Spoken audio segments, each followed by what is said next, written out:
ప్రతి నెల పెన్షన్ల పంపిణీ. చంద్రబాబు నాయుడు గారు పబ్లిక్ మీటింగులు పెట్టి ప్రతి నెల పచ్చి అబద్ధాలు చెప్తూ ప్రతి మీటింగుకు ఒక 25,000 పెన్షన్లు కట్ చేస్తున్నారు. 2024 ఎన్నికల నాటికి రాష్ట్రంలో ఉన్న పెన్షన్ల సంఖ్య, అంటే వైఎస్ఆర్సీపీ ప్రభుత్వ హయాంలో మార్చి 16న ఎన్నికల కోడ్ వచ్చింది. నేను అందుకనే మార్చికి సంబంధించిన డేటా చూపిస్తా ఉన్నాను. ఎన్నికల కోడ్ వచ్చిన తర్వాత వాళ్ళ చేతుల్లోకి వెళ్ళిపోయింది కాబట్టి మార్చ్ నాటి డేటా చూపిస్తా ఉన్నాను. వైఎస్ఆర్సీపీ చివరి నెల 66,34,372 పెన్షన్లు పంపిణీ చేస్తాం.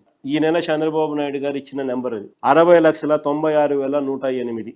అంటే ఏకంగా 5,38,634 పెన్షన్లు కత్తిరించినట్టు ఇప్పటికి. ఈ ఫిబ్రవరి నెలలో ఈ ఇచ్చిన ఈ 60,96,108 పెన్షన్లు ఏదైతే ఇచ్చినాడు ఫిబ్రవరి నెలలో, దీనికి ఇచ్చిన సొమ్ము 2,632 కోట్లు. ఇంటూ 12 నెలలు వేసుకుంటే ఏడాదికి 31,554 కోట్లు బడ్జెట్ డాక్యుమెంట్లో పెన్షన్ల కోసం అని చెప్పి. బడ్జెట్ డాక్యుమెంట్ ఈ సంవత్సరానికి సంబంధించిన బడ్జెట్ డాక్యుమెంట్లో పెన్షన్ల పంపిణీకి ఎంత పెట్టాడో తెలుసా?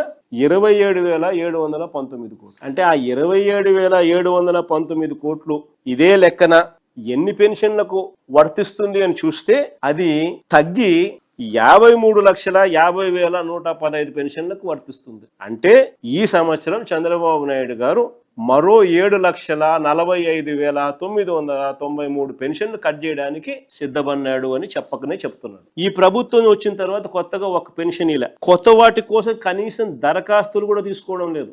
ప్రభుత్వం వద్ద ఇప్పటికే 2.5 లక్షల దరఖాస్తులు పెండింగ్. గతంలో ప్రతి 6 నెలలకు ఒకసారి, ప్రతి ఏటా జూన్లోను, ప్రతి ఏటా మరోసారి, ప్రతి ఏటా డిసెంబర్లోను, ప్రతి 6 నెలలకు ఒకసారి అప్డేట్ చేసేవాళ్ళం. అప్లికేషన్స్ తీసుకుని వెరిఫై చేసి ఇమ్మీడియట్లీ శాంక్షన్ చేసేవాళ్ళం. ఎవ్రీ 6 months, ప్రతి 6 నెలలకు ఒకసారి. దిగిపోయే నాటికి 39 లక్షల పెన్షన్లు ఉంటే మా ప్రభుత్వం దిగిపోయే నాటికి, ఎలక్షన్ వచ్చే నాటికి 66 లక్షల పెన్షన్లకు పెరిగాం. అదే చంద్రబాబు నాయుడు గారి హయాంలో వచ్చిన 2 ఏళ్లకే 66 కాస్త 60 లక్షల పెన్షన్లకు తగ్గాయి.